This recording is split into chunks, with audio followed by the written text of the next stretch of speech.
sejahtera di dalam kasih Kristus Yesus yang senantiasa menyertai kita, memberkati kita, menjaga kita, dan terus membimbing kehidupan kita. Puji Tuhan, saya mengucapkan kepada kita semua selamat beribadah dan selamat berbakti kepada Tuhan, sekalipun kita masih tetap hingga saat ini beribadah di tengah rumah kita masing-masing. Secara khusus saya mengucapkan selamat beribadah bagi setiap jemaat GKR Kota Damai, baik yang ada di Trosobo, baik yang ada di Legundi, baik yang ada di Krikilan, maupun yang ada di Pasinan, dan juga yang ada di Wringinanong, Perumahan Lotus, dan juga yang ada di Perumahan Kota Damai. Mari kita memuji Tuhan dengan semangat yang dari Tuhan, terus memuliakan nama Tuhan dalam kehidupan ini. Baik saudaraku yang dikasihi oleh Tuhan, sebelum kita mendengarkan kebenaran firman Tuhan, mari kita menyerahkan hidup kita kepada Tuhan, sehingga Tuhan memberikan hikmat dan pengertian bagi kita untuk memahami kebenaran firman Tuhan. Mari kita berdoa. Bapa kami yang ada dalam kerajaan sorga, kami mengucap syukur ya Tuhan atas berkat, kasih karunia, kemurahan Tuhan dan pertolongan Tuhan dalam kehidupan kami yang senantiasa boleh kami nikmati dan kami rasakan dalam hidup ini Tuhan. Terima kasih Tuhan untuk kesempatan ini Tuhan, kami boleh mendengarkan kebenaran firman Tuhan. Oleh karena itu ya Tuhan, jamah hati dan pikiran kami, berikan kami hikmat dan pengertian, supaya kami boleh memahami apa yang menjadi isi hati Tuhan. Kami boleh mengerti Tuhan rencana Tuhan di dalam kehidupan kami ini ya Tuhan. Oleh karena itu Tuhan, kiranya Engkau Tuhan menjamah hamba-Mu yang akan menyampaikan kebenaran firman Tuhan. Urapi Tuhan secara khusus sehingga hamba-Mu boleh menyampaikan apa yang menjadi kehendak Tuhan bagi kehidupan kami ya Tuhan Yesus. Terima kasih Tuhan, terima kasih Bapa. Biarlah Tuhan melalui kebenaran firman-Mu ini ya Tuhan, orang-orang yang mendengarkan firman-Mu, jemaat-jemaat yang mendengarkan firman Tuhan akan dikuatkan, akan dipulihkan. Mereka yang lemah, mereka yang sakit akan disembuhkan oleh Tuhan. Yang berbeban berat, Tuhan akan memberikan kelegaan dan juga jalan keluar. Dan kami semua boleh diubahkan, bahkan diberkati oleh Tuhan. Terima kasih Tuhan Yesus. Kami siapkan hati kami Tuhan untuk mendengarkan kebenaran firman Tuhan. Dalam nama Tuhan Yesus Kristus kami sudah berdoa dan mengucap syukur. Amin.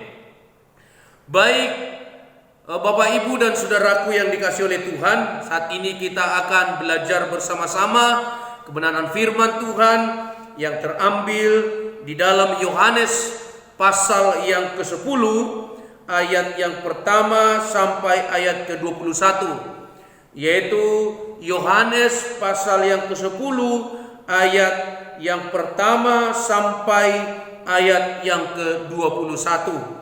Baik saudara, tapi tidak akan kita baca semuanya, dan saya akan membacakan ayat 9 sampai 11 saja ya. Nanti akan kita renungkan bersama-sama ayat 9 sampai ayat yang ke-11. Demikianlah firman Tuhan. Akulah pintu, barang siapa masuk melalui aku, ia akan selamat, dan ia akan masuk dan keluar dan menemukan padang rumput. Pencuri datang hanya untuk mencuri dan membunuh dan membinasakan. Aku datang supaya mereka mempunyai hidup dan mempunyainya dalam segala kelimpahan. Akulah gembala yang baik. Gembala yang baik memberikan nyawanya bagi domba-dombanya. Demikianlah firman Tuhan. Tema kita yang bisa kita renungkan saat ini yaitu Yesus Gembala yang baik. Sekali lagi saya katakan, tema kita saat ini kita akan renungkan bersama-sama yaitu Yesus Gembala yang baik. Saudaraku yang dikasihi oleh Tuhan, Alkitab menggambarkan suatu hubungan yang unik dan istimewa antara Tuhan dengan umatnya, ya, antara Tuhan dengan umatnya, di mana Yesus menyatakan dirinya sebagai gembala, di mana Yesus menyatakan dirinya sebagai gembala dan umatnya itu adalah sebagai domba-dombanya. Nah, saudaraku, mengapa kita digambarkan sebagai domba? Mengapa kita digambarkan sebagai domba? Nah, mengapa bukan binatang yang lain seperti singa yang kuat, ataupun mungkin seperti gajah, ataupun seperti kuda, ya, ataupun seperti harimau? Nah, saudaraku, ini menegaskan keberadaan domba itu, ya, penuh dengan apa? Penuh dengan kelemahan, penuh dengan keterbatasan, penuh dengan ketidakberdayaan, ataupun banyak kelemahan-kelemahannya, mudah tersesat. Bahkan juga binatang ini juga adalah termasuk binatang yang juga kotor. Itulah domba, dia tidak bisa membersihkan dirinya. Nah, oleh karena itu saudaraku yang dikasihi oleh Tuhan, karena domba ini punya banyak kelemahan, sehingga domba ini terancam hidupnya, ataupun banyak yang mengancam dari pihak luar, ya, seperti binatang-binatang buas, ya, yang mengancam kehidupan domba-domba tersebut. Nah, oleh karena itu domba ini butuh yang namanya seseorang ataupun gembala yang bisa mengayomi, ataupun yang bisa melindungi. Nah, oleh karena itu Yesus digambarkan di sini sebagai gembala, karena Yesus punya kuasa yang bisa melindungi domba-domba, yaitu yang digambarkan kita sebagai umat-umatnya. Nah, saudara-saudaraku yang dikasihi oleh Tuhan, jadi seorang gembala itu tidak hanya bisa memimpin. Seorang gembala itu bukan hanya seorang yang lebih daripada seorang pemimpin saja, melainkan gembala itu punya suatu karakter, ataupun punya suatu hati kasih yang bisa apa? Bisa melindungi, yang bisa mengayomi, yang bisa memberi perhatian, dan juga bisa memberi perlindungan, bahkan tuntunan bagi apa? Bagi umatnya ataupun bagi dombanya. Bahkan terlebih bisa memberikan kehidupannya, dirinya, bahkan hidupnya. Nah, itulah Yesus. Nah, saudaraku yang dikasihi oleh Tuhan, dikatakan di sini adalah gembala yang baik. Mengapa dikatakan gembala yang baik? Saudara, tentu ada latar belakang Yesus mengatakan, "Akulah gembala yang baik." Tentu ada latar belakangnya, ada yang melatar belakangi mengapa Yesus mengatakan, "Akulah gembala yang baik." Kalau sampai Yesus mengatakan, "Akulah gembala yang baik," tentu ada gembala yang tidak baik, saudara-saudara.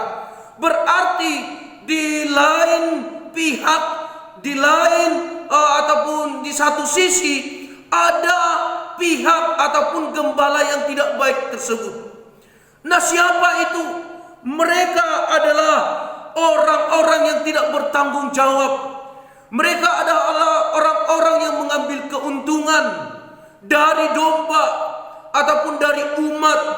Mereka adalah hanya mencari keuntungan semata. Mereka hanya mencari kepentingan yang menguntungkan diri mereka sendiri. Makanya Yesus mengatakan, "Akulah gembala yang baik," berarti ada gembala yang tidak baik. Nah, kalau kita melihat di sana itu bahwa kepada siapa gembala-gembala yang tidak baik itu, tentu yaitu mereka-mereka yang terus mengintai Yesus, mereka-mereka yang terus mengikuti Yesus, mereka-mereka yang terus mencari kelemahan Yesus, mereka-mereka yang terus mencari satu kesempatan untuk menjatuhkan Yesus. Tentu kita tahu siapa mereka, yaitu orang-orang Farisi, yaitu ahli Taurat, bahkan juga pemuka-pemuka agama. Itulah yang dimaksud Yesus bahwa ada gembala-gembala yang tidak baik. Nah, contohnya saudara-saudaraku yang dikasihi oleh Tuhan, begitu banyak yang bisa kita lihat. Contoh salah satu saja, mereka mencari keuntungan sendiri ataupun mencari sesuatu yang bisa menguntungkan mereka.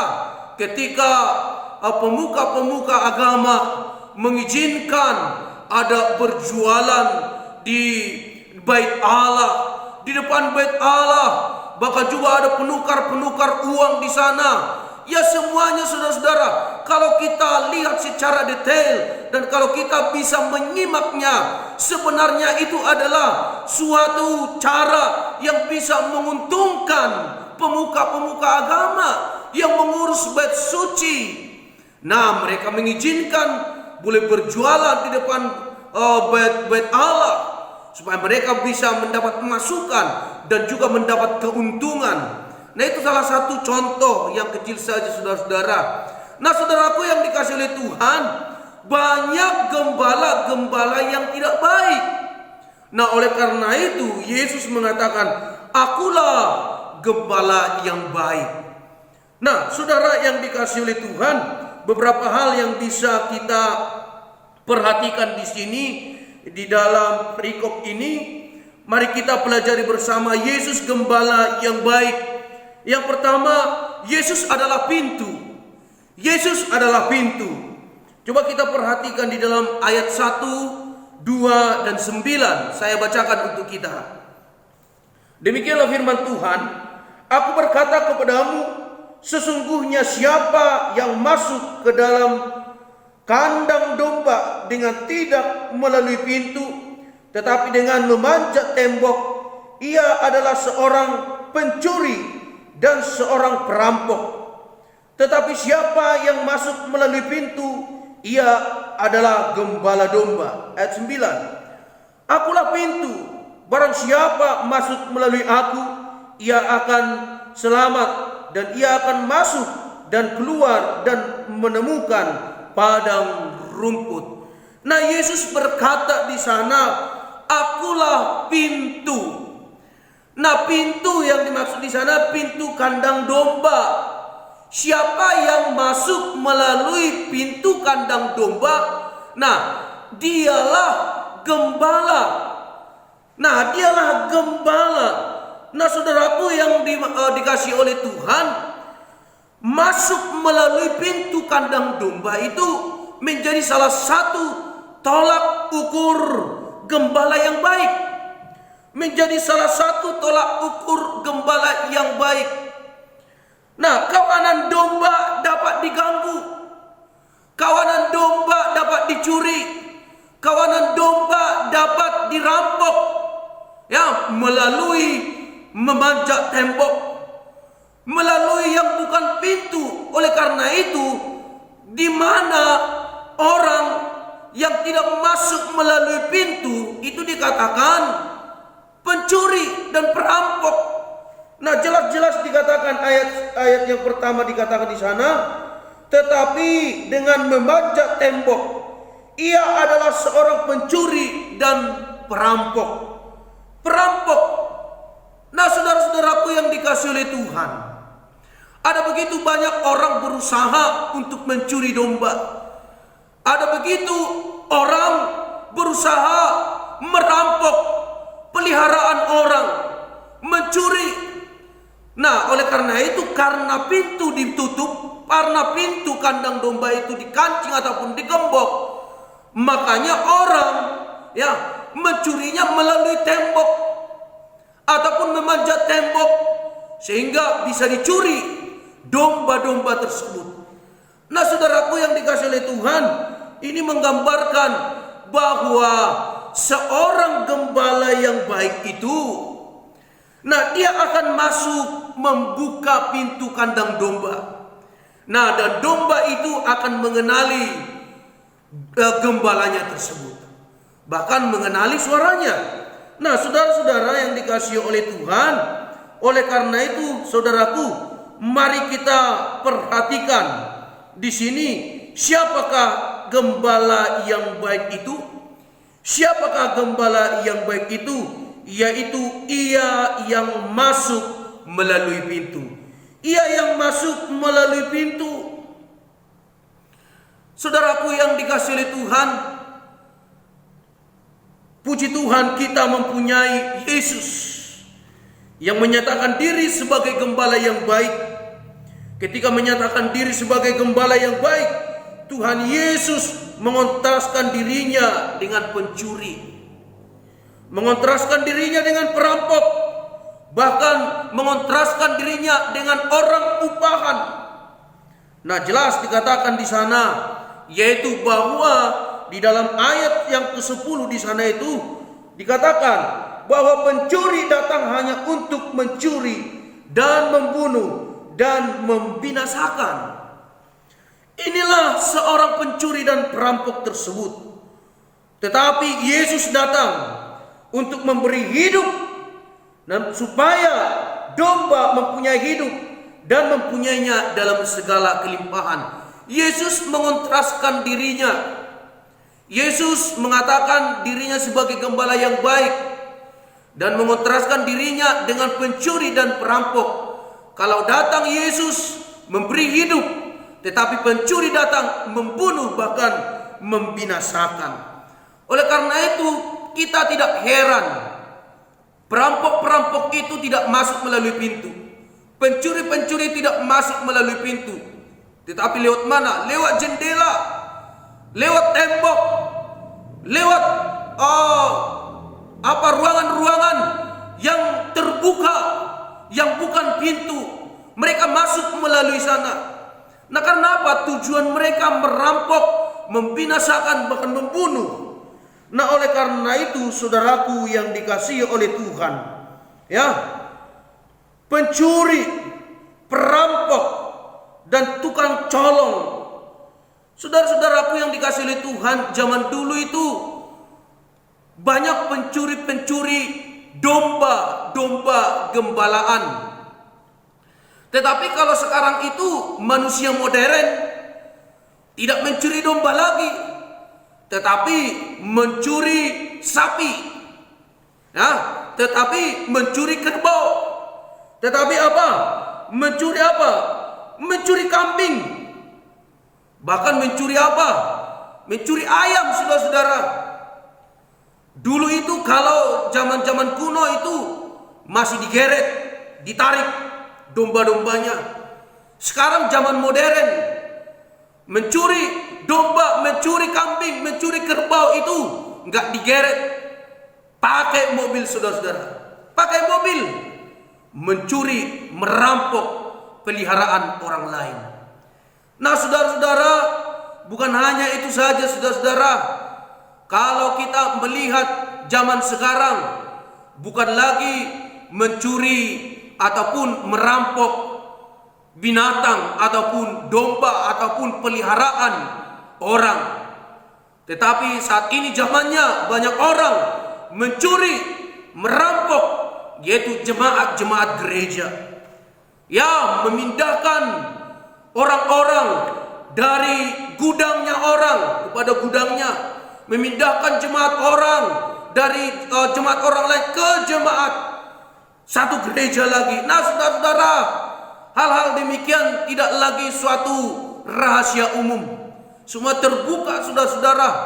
Bagaimana cara-cara untuk menambahkan jemaat, merampok, mencuri jemaat orang lain pun tidak masalah. Itulah sekarang, zaman sekarang yang terjadi. Demi apa? Demi kepentingan. Demi apa? Demi mendapatkan sejumlah banyak, untuk mendapatkan perpuluhan yang banyak, untuk mendapatkan suatu aset yang banyak. Oh, saudara-saudara, jangan heran kalau pendeta itu menganggap jemaat itu adalah menjadi satu asetnya, aset yang berharga, yang bisa dipelihara, yang bisa dijamin, yaitu melalui apa? Nantinya persembahan-persembahan besar, perpuluhan-perpuluhan besar. Kalau bisa jemaat-jemaat, orang-orang lain, orang-orang kaya, rekrut semuanya, supaya kita bisa mendapatkan aset yang banyak, perpuluhan yang banyak, untuk mengembangkan kekayaan, kerajaan, kekuasaan seorang hamba Tuhan. ataupun pendeta. Nah saudara, ini tidak bisa kita tutupi. Dan memang itulah yang terjadi pada saat ini. Nah saudara-saudaraku yang dikasihi oleh Tuhan, Yesus mengajarkan kepada kita saat ini bahwa Yesus adalah gembala yang baik. Dialah pintu. Gembala yang baik itu adalah satu tolak ukur. Dia masuk melalui pintu. Artinya di sana adalah dia menjalankan suatu hal yang benar. Ya, dia menjalankan suatu jalan yang benar. Bagaimana seorang gembala itu? Yaitu dia masuk melalui pintu. Dia tidak berniat untuk mencuri. Dia tidak berniat untuk merampok. Dia tidak berniat untuk apa? Untuk melakukan kejahatan-kejahatan bagi domba-domba.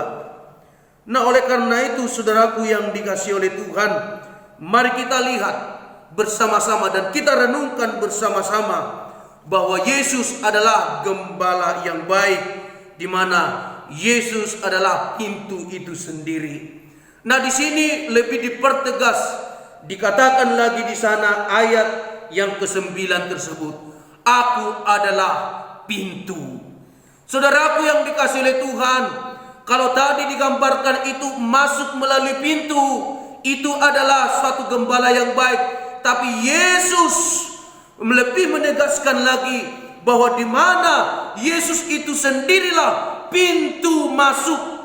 Nah, apa yang dimaksud Yesus di sana? Ketika orang mau masuk dan juga mau datang kepada Bapa, kepada Allah, Yesuslah pintu itu sendiri. Barang siapa masuk melalui Yesus, melalui pintu, dia akan mendapat hidup, bahkan memperoleh hidup dalam segala kelimpahan. Dia akan hidup. Nah oleh karena itu saudaraku yang dikasihi oleh Tuhan, mari kita jangan sampai lupa Yesuslah pintu menuju surga. Yesuslah pintu menuju Bapa. Oleh karena itu dikatakan di dalam Yohanes 14 ayat 6, akulah jalan dan kebenaran dan hidup. Tidak ada seorang pun yang sampai kepada Bapa jikalau tidak melalui aku. Itu artinya di sana itu bahwa Yesus satu-satunya adalah pintu menuju surga. Yesus satu-satunya adalah pintu menuju Bapa kita di surga. Oleh karena itu saudaraku yang dikasihi oleh Tuhan, mari kita hidup dan terima Yesus di dalam kehidupan kita. Yang kedua, saudara-saudara, sebagai gembala yang baik, yaitu Yesus mengenal domba-dombanya. Ayat 3 sampai ayat yang ke-5. Nah, demikian firman Tuhan. Untuk dia penjaga membuka pintu dan domba-domba mendengarkan suaranya. Dan ia memanggil domba-dombanya masing-masing menurut namanya dan menuntunnya keluar. Jika semua dombanya telah dibawanya keluar, ia berjalan di depan mereka dan domba-domba itu mengikuti dia karena mereka mengenal suaranya. Tetapi seorang asing pasti tidak mereka ikuti, malah mereka lari daripadanya karena suara orang-orang asing tidak mereka kenal. Yang kedua yaitu Yesus mengenal domba-dombanya. Nah saudara-saudaraku yang dikasihi oleh Tuhan, pada masa Israel kuno ataupun zaman Yesus dulu, yang membedakan gembala sejati dengan gembala upahan, yaitu bahwa gembala-gembala sejati itu sangat menyayangi domba-dombanya dan juga mengenal domba-dombanya. Nah, gembala itu banyak menghabiskan waktunya, bahkan begitu banyak bersama dengan domba-dombanya, sehingga apa? Gembala ini memiliki suatu perhatian dan juga gembala ini memiliki suatu pengenalan akan domba-dombanya. Ya, oleh karena itu saudara-saudara, tidak heran Yesus berkata kepada domba-domba miliknya, akulah gembala yang baik. Ya, akulah gembala yang baik. Aku mengenal domba-dombaku dan domba-dombaku mengenal aku. Kenapa? Karena Yesus memberi waktu untuk umatnya. Karena Yesus sebagai gembala yang agung memberikan perhatian kepada umatnya. Nah, itulah gembala sejati. Berbeda dengan gembala upahan ataupun orang upahan. Mereka hanya mencari keuntungan. Mereka hanya tidak memberi waktu kepada domba-domba. Karena mereka hanya upahan. Kalau ada bahaya itu mereka lari. Bahkan mereka meninggalkan domba-domba tersebut. Nah, itulah perbedaan gembala sejati dengan gembala upahan. Nah, saudara-saudaraku yang dikasihi oleh Tuhan, mari kita lihat bahwa Yesus itu mengenal domba ataupun umat-umatnya. Nah, dari mana? Dari mana bisa mengenal? Yaitu dikatakan di sana itu ayat yang ketiga, domba-domba mendengarkan suara. Domba-domba itu mendengarkan suara.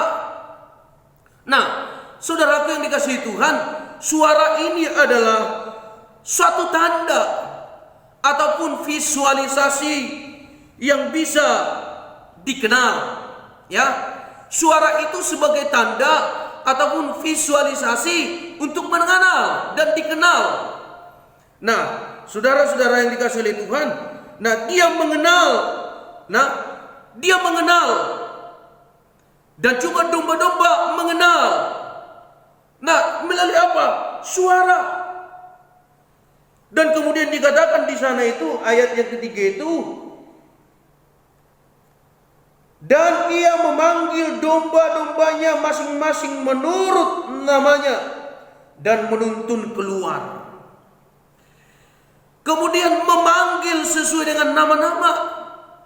Nah, saudaraku yang dikasihi oleh Tuhan, setelah mendengarkan suara, setelah mengenal suara sang gembala dan domba mendengarkan, gembala kemudian dipanggil satu-satu. Dipanggil domba-dombanya punya nama, saudara-saudara. Dipanggil namanya. Mungkin ada yang namanya Blacky. Mungkin ada yang bernama White. Mungkin ada yang bernama Lucky. Ya, ada yang bernama Bram. Ada yang bernama Belang. Ya, macam-macam, saudara-saudara. Ada nama-nama dipanggil. Dikenal satu-satu. Mengapa tadi? Karena memang punya banyak waktu tadi. Ada perhatian khusus. Nah, dipanggil satu-satu. Nah, oleh karena itu saudara-saudaraku yang dikasihi oleh Tuhan, jangan heran ketika kita nanti dipanggil oleh Tuhan satu-satu dengan nama kita masing-masing. Hai kamu, misalnya, hai kamu Erwin, masuk ke dalam kerajaan saya. Engkau telah melayani dengan sungguh-sungguh, membawa jemaat kepada Tuhan. Hai kamu Gideon, masuk ke dalam kerajaanku. Engkau telah melayani dengan sungguh-sungguh. Banyak saudara-saudaraku yang dikasihi oleh Tuhan. Ketika nama-nama tersebut dipanggil. Nah, karena apa? Allah mengenal, Yesus mengenal domba-dombanya. Yesus mengenal umatnya. Saya dan saudara dipanggil oleh Tuhan karena Yesus mengenal kita. Nah, puji Tuhan, oleh karena itu saudara-saudaraku, jangan hanya Yesus yang mengenal kita, tentu kita juga harus mengenal Yesus. Puji Tuhan, saudara-saudaraku yang dikasihi oleh Tuhan. Nah, Dia mengenal bahkan mengasihi kita. Dia mengenal bahkan mengasihi kita. Dan kemudian dikatakan di dalam ayat yang keempat, domba-domba itu mengikuti Dia. Domba-domba itu mengikuti Dia. Saudara, seorang gembala yang baik, domba-dombanya pasti mengikuti Dia. Karena apa? Karena domba-domba itu mengenal. Karena domba-domba itu mengenal siapa pemilik Dia. Karena domba-domba itu mengenal siapa gembalanya. Nah, saudaraku yang dikasihi oleh Tuhan, satu kali seorang pendeta melihat seorang gembala sedang menggembalakan kambing domba, sedang menggembalakan domba. Nah, satu kali pendeta ini kok kepingin sekali untuk menggembalakan domba tersebut, ingin sekali mencoba menggembalakan domba tersebut. Oleh karena itu dia menemui sang gembala dan berkata, "Hai Bapak Gembala, perkenalkan, saya adalah seorang pendeta." "Oh iya Pak Pendeta, ada apa? Ada yang bisa saya bantu?" "Saya kepingin sekali menggembalakan dan mencoba menggembalakan domba-domba peliharaan Bapak." "Oh silakan." Dengan senang hati sang pendeta itu mencoba untuk menggembalakan. Bagaimana rasanya seorang gembala menuntun domba-domba tersebut. Dia mulai masuk dan kemudian mulai memanggil dan berjalan di depan domba-domba tersebut. Ketika sang pendeta ini berjalan di depan domba-domba itu dan kemudian dia menoleh ke belakang, tidak ada satupun yang mau mengikut pendeta tersebut. Domba-domba tersebut tidak ada yang mau mengikutnya. Nah, dan kemudian dia bertanya kepada gembala tersebut, "Mengapa ya domba-domba tersebut tidak mau mengikuti saya? Mungkin karena saya tidak punya tongkat. Apakah saya boleh meminjam tongkat Anda?" "Oh silakan Pak Pendeta, ini tongkatnya, silakan dibawa." Dan kemudian pendeta ini mencoba untuk maju dan berjalan di depan domba-domba tersebut dengan membawa tongkat. Dan kemudian tidak ada satupun domba-domba tersebut yang mengikutinya juga. Nah, kemudian datanglah pendeta ini kepada gembala tersebut. "Nah, kenapa ya domba tersebut tidak mau mengikuti saya juga? Apakah saya mungkin karena tidak pakai jubah? Coba saya pinjam jubah Anda." Dan kemudian dipakaikan kepada pendeta tersebut. Dan kemudian pendeta ini juga mulai perlahan mencoba berjalan di depan domba-domba tersebut.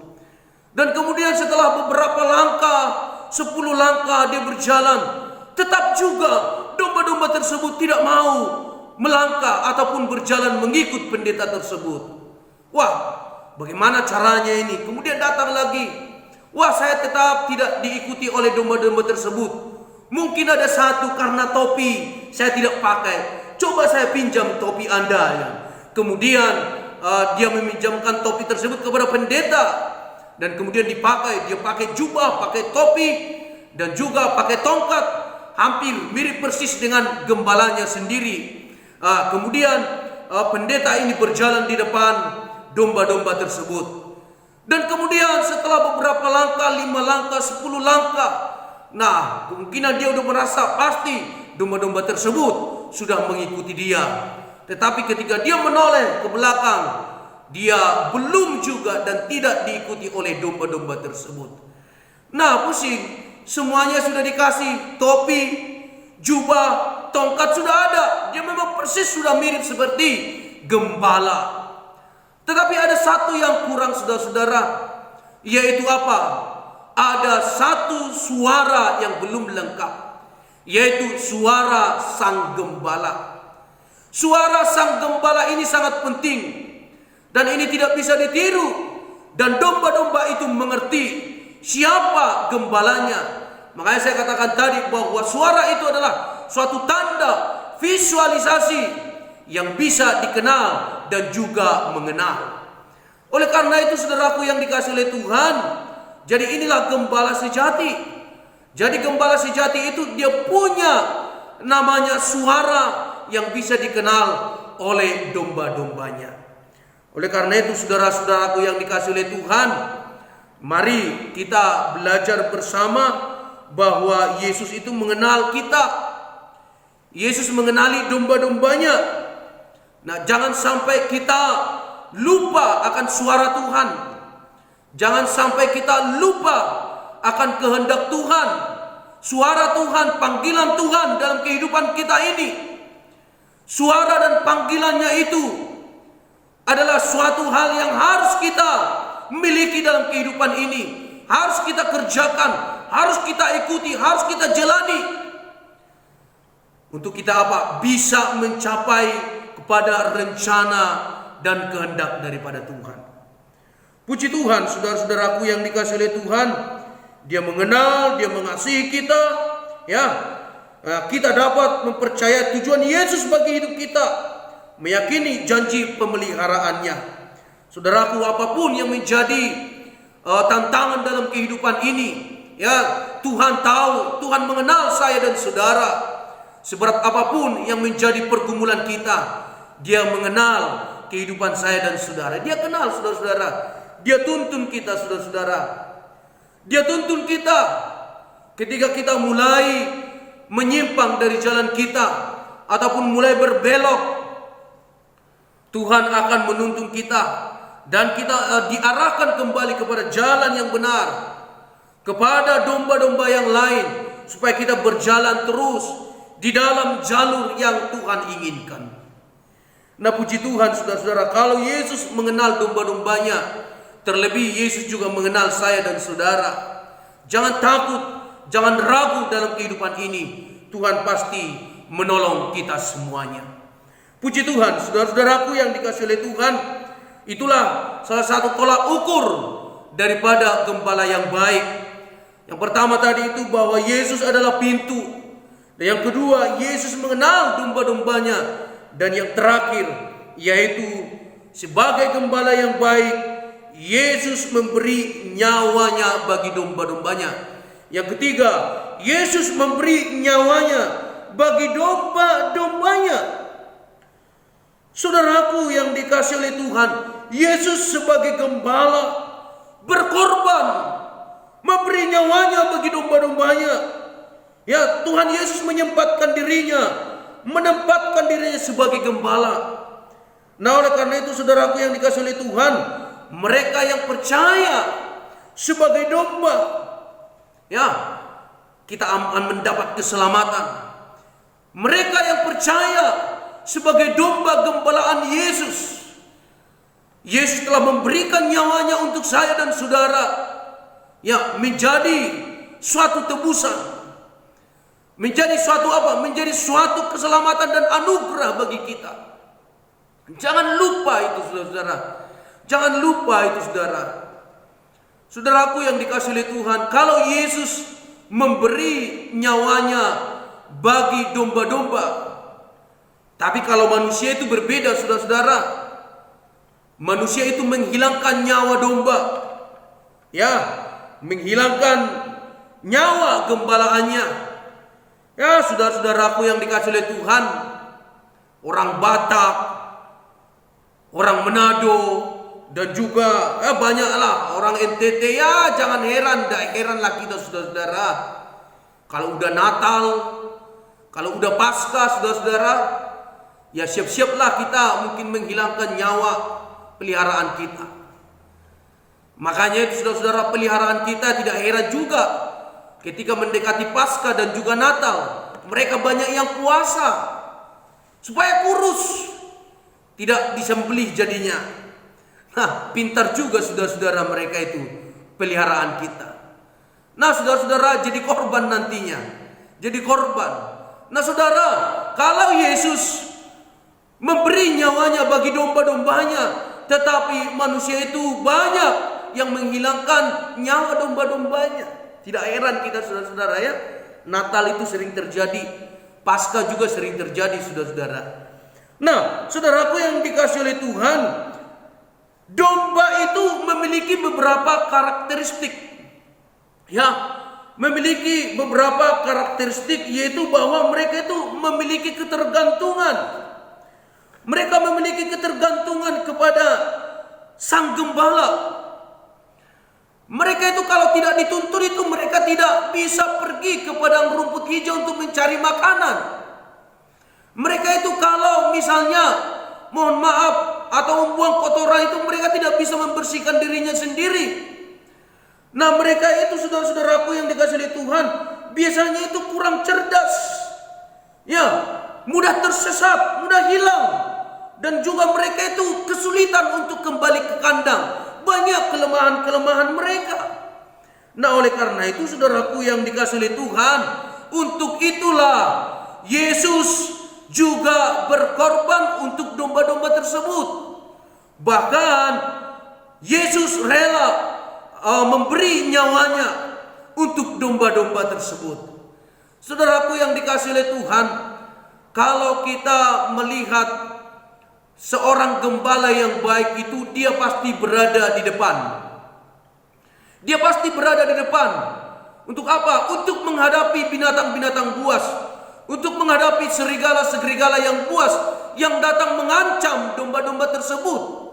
Nah, oleh karena itu tidak heran ketika menggembalakan domba-domba ini, ya, ketika gembala itu berada di depan, siapa yang akan diserang duluan? Gembala. Gembala yang menghadapi binatang buas tersebut, binatang yang menghadapi serigala tersebut. Nah, saudaraku yang dikasihi oleh Tuhan, tidak ada gembala yang membiarkan domba-domba itu berjalan di depan. Nah, makanya itu kalau kita melihat juga itu peperangan-peperangan yang terjadi pada masa-masa perjanjian lama, juga panglima-panglima perang itu berada di depan, ya, untuk melindungi apa? Untuk berperang. Jadi dia yang berada di depan. Kalau di Indonesia ya berbeda. Ya, TNI, tentara-tentara, semuanya yang berpangkat tinggi itu justru enggak turun ke lapangan, saudara-saudara. Yang turun ke lapangan itu adalah prajurit-prajurit, biarkan berperang. Nah, tetapi Yesus itu memberi nyawa, artinya sana dia berhadapan dengan binatang buas. Dia berhadapan dengan apa? Dengan serigala yang buas. Dia berhadapan duluan, dia yang berperang duluan. Itulah gembala yang baik. Nah, oleh karena itu saudaraku yang dikasihi oleh Tuhan, kita ini diibaratkan dengan sebagai domba. Kita mudah tersesat. Kita ini berdosa. Kita ini kotor. Kita ini orang-orang yang hilang. Untuk itulah Yesus memberikan nyawanya sebagai tebusan untuk umat-umat berdosa, sehingga orang-orang berdosa bisa dibawa kembali kepada Allah. Dia beri nyawanya kepada kita. Dia beri hidupnya kepada kita. Untuk apa? Untuk tebusan. Sebagai tebusan. Untuk kita bisa memperoleh anugerah keselamatan yang Tuhan sediakan bagi kita. Nah, oleh karena itu saudaraku yang dikasihi oleh Tuhan, Yesus di sini berkorban. Dia menjadi gembala yang baik bagi saya dan saudara. Apa yang menjadi pengorbanan Yesus dalam hal keselamatan? Ya, dalam hal keselamatan dia memberikan nyawa. Dia memberikan nyawanya bagi saya dan saudara. Kemudian di dalam keamanan dia berkorban demi keamanan kita. Ayat 8. Semua yang datang sebelum aku adalah pencuri dan perampok, dan domba-domba itu tidak mendengarkan mereka. Keamanan, dalam keamanan. Semua orang yang datang sebelum aku adalah pencuri. Apa yang dimaksud Yesus di sana? Sebelum aku, ya. Sebelum aku, mereka adalah pencuri, saudara-saudara. Tidak heran tadi bahwa yang saya jelaskan, mereka adalah gembala yang tidak baik. Yang dimaksud Yesus yaitu orang-orang Farisi, ahli Taurat dan pemuka-pemuka agama, yang hanya mencuri, merampok, mengambil keuntungan daripada umat-umat Tuhan. Nah, oleh karena itu saudara-saudaraku yang dikasihi oleh Tuhan, mari kita terus hati-hati dalam hidup ini. Karena begitu banyak orang-orang bertopengkan melayani Tuhan, bertopengkan hamba Tuhan, tetapi dia sesungguhnya adalah serigala yang buas, yang mengintai hidup daripada domba-domba. Nah, saudara-saudaraku yang dikasihi oleh Tuhan, bukan hanya itu saja, Yesus berkorban dalam membimbing dan menuntun domba-domba. Ayat 4 sampai 5 jelas dikatakan di sana itu, jika semua dombanya telah dibawa keluar, ia berjalan di depan mereka dan domba-domba itu mengikuti dia karena mereka mengenal dia.